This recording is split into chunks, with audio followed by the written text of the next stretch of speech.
नमस्कार, तुसीं वेख रहे हो पंजाब टीवी ते मैं हर केस सिंह राणा। गल करते हैं इस बार असी महाशिवरात्रि पर्व नूं लैके। महाशिवरात्रि पर्व की गल करिए तो पूरे हिंदुस्तान दे विच महाशिवरात्रि पर्व बड़ी धूमधाम दे नाल मनाया जा रहा है।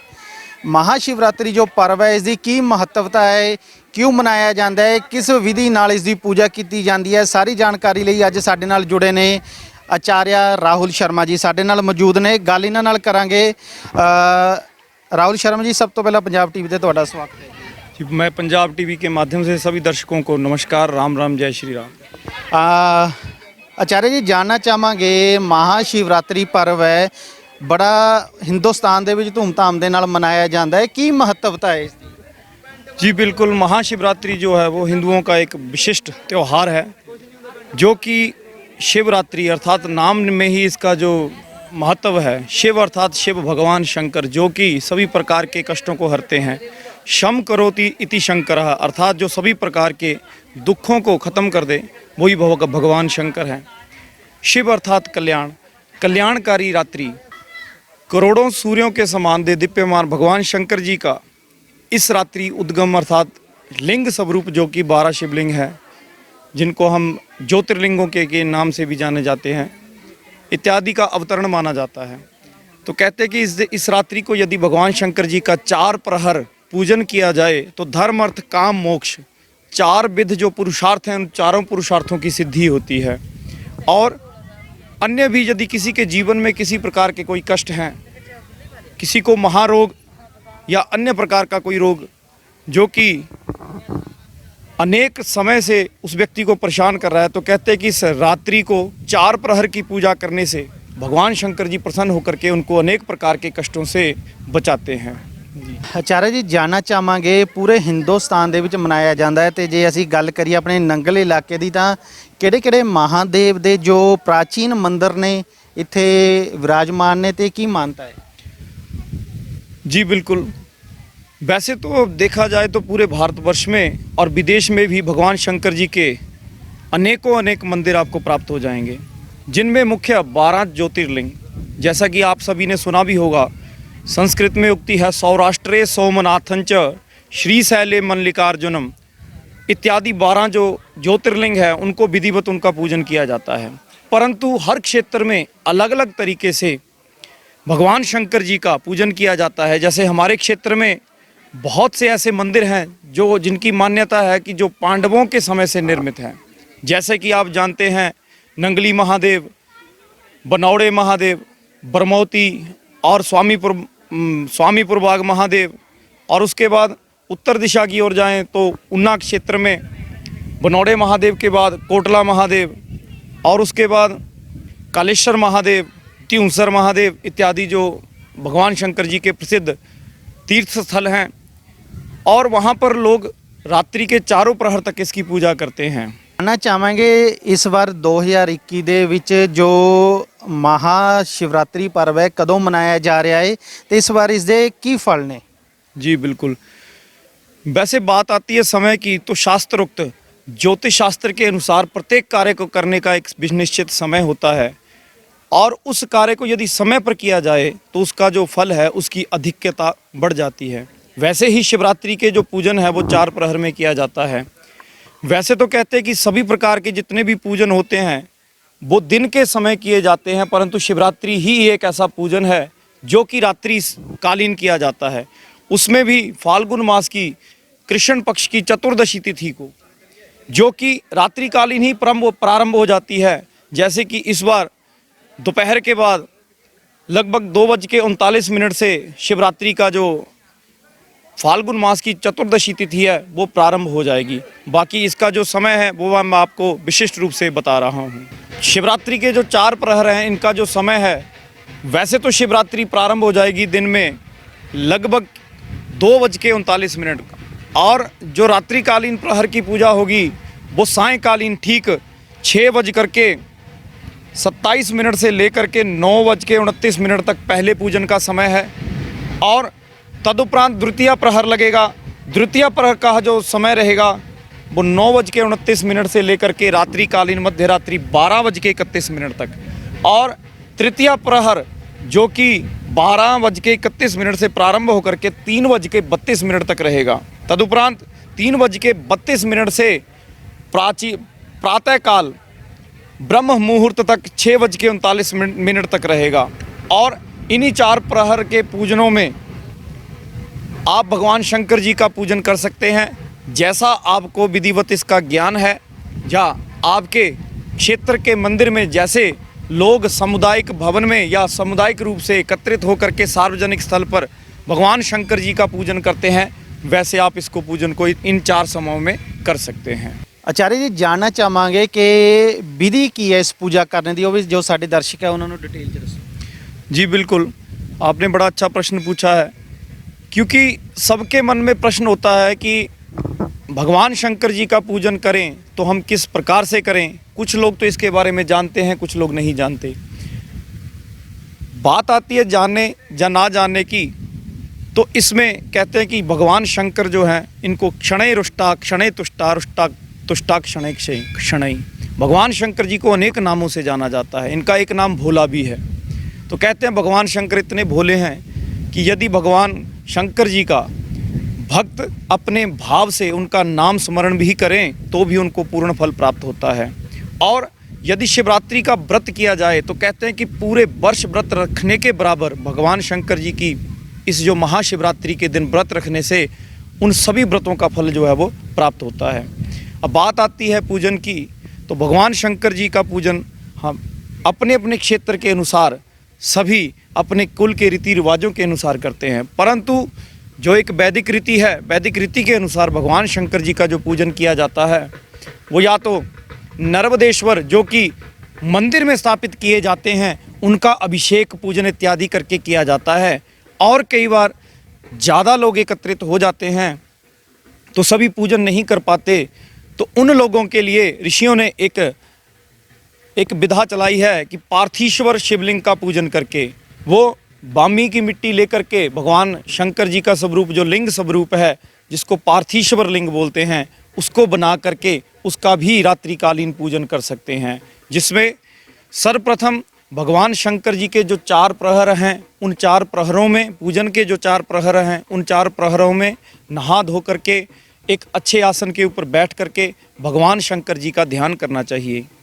कुछ लोग ओम नमः शिवाय से ही इस भगवान शंकर जी के संपूर्ण पूजन को करते हैं, जिनको अन्य मंत्रों का ज्ञान हो, जैसे कि मृत्युंजय मंत्र, महामृत्युंजय मंत्र, शिव गायत्री, या भगवान शंकर जी के जो स्तोत्र हैं नागेंद्र हाराय त्रिलोचनाय इत्यादि, या नमामि शमीशान निर्वाण रूपम इत्यादि रुद्राष्टक, जितने भी भगवान शंकर के स्तुति के जो मार्ग हैं उनके द्वारा भगवान शंकर जी का पूजन किया जा सकता है। इसमें सर्वप्रथम भगवान शंकर जी का पुष्पों से ध्यान करना चाहिए, तदुपरांत भगवान शंकर जी को आसन का पुष्प देना चाहिए, तदुपरांत भगवान शंकर जी के चरणों को भाव में मन में ध्यान करके उनके चरणों को ध्यान धुलाना चाहिए, और पीने के लिए जल, तदुपरांत जल पश्चात स्नान के लिए जल उनको भेंट करें, तदुपरांत दूध, दही, घी, शहद, शक्कर इत्यादि से भगवान शंकर जी का अभिषेक करें, और तदुपरांत दूध, दही, घी, शहद, शक्कर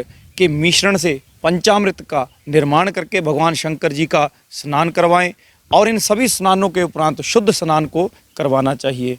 और उसके बाद भगवान शंकर जी को प्रिय भस्म से उसका लेपन करना चाहिए।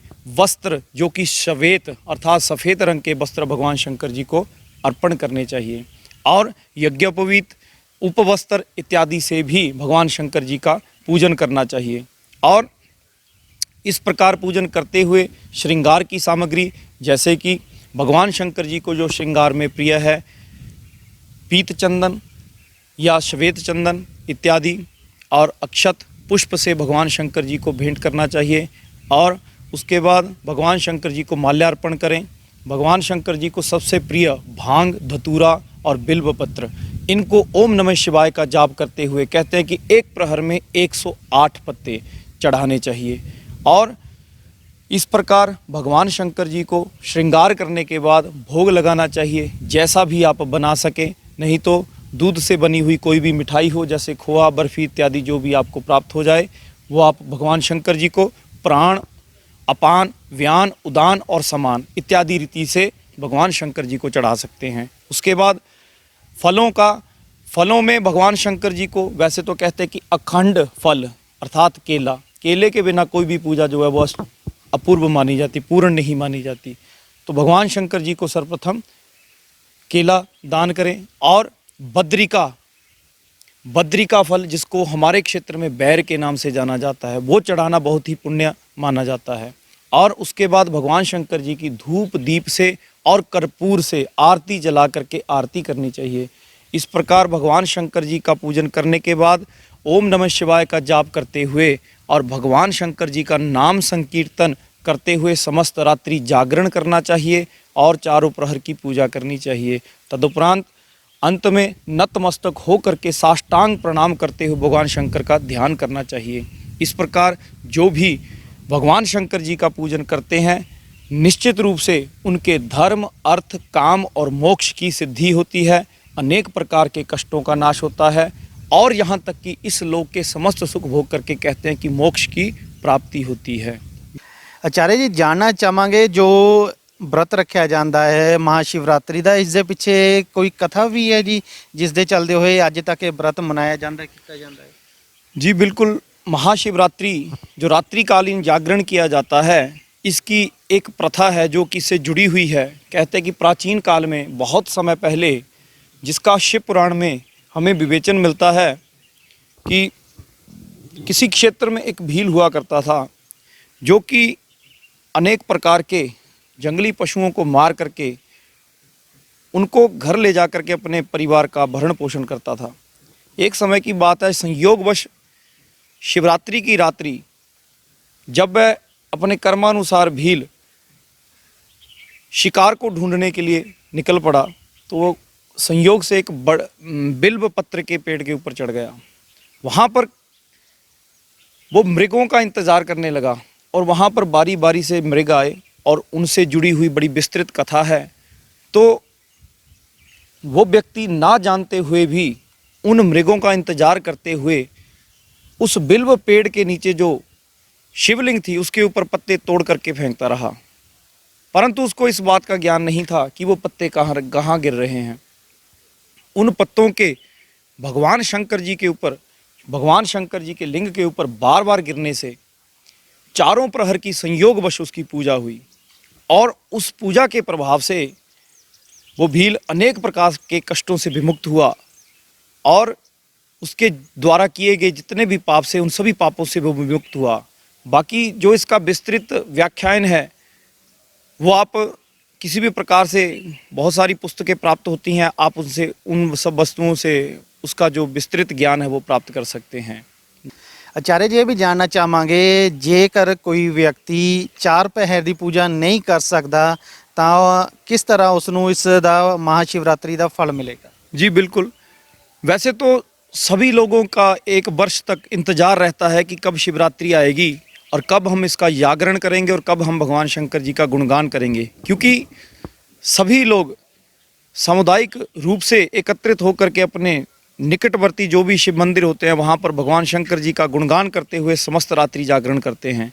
परंतु फिर भी कुछ लोग जो कारणवश रोगी हैं या अनेक प्रकार के किसी कार्यों में फंसे हैं, सांसारिक कार्यों में फंसे हैं, तो लोग कहते हैं कि हम सारी रात नहीं बैठ सकते, तो क्या करना चाहिए? तो कहते हैं कि इस रात्रि के जो मध्य रात्रि होती है इसमें निशीथ काल होता है। निशीथ काल अर्थात विशिष्ट काल, जो कि चारों प्रहर की पूजा को करने के समान उसका फल मिलता है, जो कि मध्य रात्रि में 12:06 से लेकर के 12:55 तक इसका जो समय रहेगा। तो इसमें भगवान शंकर जी का पूजन करके चार प्रहर की पूजा का भी फल प्राप्त कर सकते हैं। आचार्य जी, जानना चाहांगे क्या इस महाशिवरात्रि पर्व वाले दिन कोई विशेष पूजा भी की जा सकती है? वैसे तो महाशिवरात्रि का जो पर्व है वो अपने आप में ही विशिष्ट है, सभी त्योहारों से इसको उत्तम माना जाता है, परंतु फिर भी कहते हैं कि जो लोग तंत्र साधना या यंत्र साधना से जुड़ते हैं उन लोगों के लिए इस रात्रि पूजा करना, मंत्र और तंत्र की साधना करना, यंत्र की साधना करना विशिष्ट होता है। और इस रात्रि को किए गए मंत्र जाप, तंत्र का कार्य और यंत्र का निर्माण करना वो बहुत विशेष फलदायी होता है। इस रात्रि को किसी भी प्रकार से भगवान शंकर जी का या किसी देवता का पूजन किया जाए तो उसका फल अवश्य प्राप्त होता है। ਆਚਾਰਿਆ ਜੀ ਮਹਾਸ਼ਿਵਰਾਤਰੀ ਪਰਵ ਦੇ ਚੱਲਦੇ ਹੋਏ ਸਾਡੇ ਦਰਸ਼ਕਾਂ ਨਾਲ ਵਿਸ਼ੇਸ਼ ਗੱਲਬਾਤ ਕਰਨ ਲਈ ਤੁਹਾਡਾ ਬਹੁਤ-ਬਹੁਤ ਧੰਨਵਾਦ। जी धन्यवाद। ਤੇ ਇਹ ਸੀਗੇ ਸਾਡੇ ਨਾਲ ਆਚਾਰਿਆ ਰਾਹੁਲ ਸ਼ਰਮਾ ਜੀ, ਜਿਵੇਂ ਕਿ ਸਾਡੀ ਹਮੇਸ਼ਾ ਹੀ ਕੋਸ਼ਿਸ਼ ਰਹਿੰਦੀ ਹੈ ਤੇ ਹਮੇਸ਼ਾ ਹੀ ਇਹਨਾਂ ਦੁਆਰਾ ਸਾਡੇ ਚੈਨਲ ਉੱਤੇ ਆ ਕੇ ਵਿਸ਼ੇਸ਼ ਪਰਬ ਹੋਵੇ, ਤਿਉਹਾਰ ਹੋਵੇ, ਵਿਸ਼ੇਸ਼ ਰੂਪ ਦੇ ਵਿੱਚ ਸਾਡੇ ਜੋ ਦਰਸ਼ਕ ਹੈ ਉਹਨਾਂ ਨਾਲ ਜਾਣਕਾਰੀ ਦਿੱਤੀ ਜਾਂਦੀ ਹੈ ਤੇ ਉਸ ਖਾਸ ਦਿਨ ਦੇ ਬਾਰੇ ਚਰਚਾ ਵੀ ਕੀਤੀ ਜਾਂਦੀ ਹੈ ਕਿ ਆਖਿਰ ਕਿਸ ਤਰ੍ਹਾਂ ਉਸ ਦਿਨ ਨੂੰ ਮਨਾਇਆ ਜਾਵੇ। ਅਸੀਂ ਆਸ ਕਰਦੇ ਹਾਂ ਜੋ ਸਾਡੇ ਦਰਸ਼ਕ ਹੈ ਉਹਨਾਂ ਨੂੰ ਇਹ ਦਿੱਤੀ ਹੋਈ ਜਾਣਕਾਰੀ, ਕਿਸ ਪ੍ਰਕਾਰ ਪੂਜਾ ਕੀਤੀ ਜਾਏਗੀ, ਮਹਾਸ਼ਿਵਰਾਤਰੀ ਪਰਵ ਦਾ ਕੀ ਫਲ ਹੈ, ਉਹ ਸਾਰਾ ਉਹਨਾਂ ਨੂੰ ਪਤਾ ਲੱਗ ਗਿਆ ਹੋਵੇਗਾ। ਇਸੇ ਤਰ੍ਹਾਂ ਅਗਲੀ ਵਾਰ ਫਿਰ ਨਵੀਂ ਜਾਣਕਾਰੀ ਲੈ ਕੇ ਤੁਹਾਡੇ ਤੱਕ ਹਾਜ਼ਰ ਹੋਵਾਂਗੇ। ਤਦ ਤੱਕ ਮੇਰੇ ਸਾਥੀ ਅਵਿਨਾਸ਼ ਦੇ ਨਾਲ ਰਕੇਸ਼ ਰਾਣਾ ਨੂੰ ਦਿਓ ਇਜਾਜ਼ਤ। ਧੰਨਵਾਦ।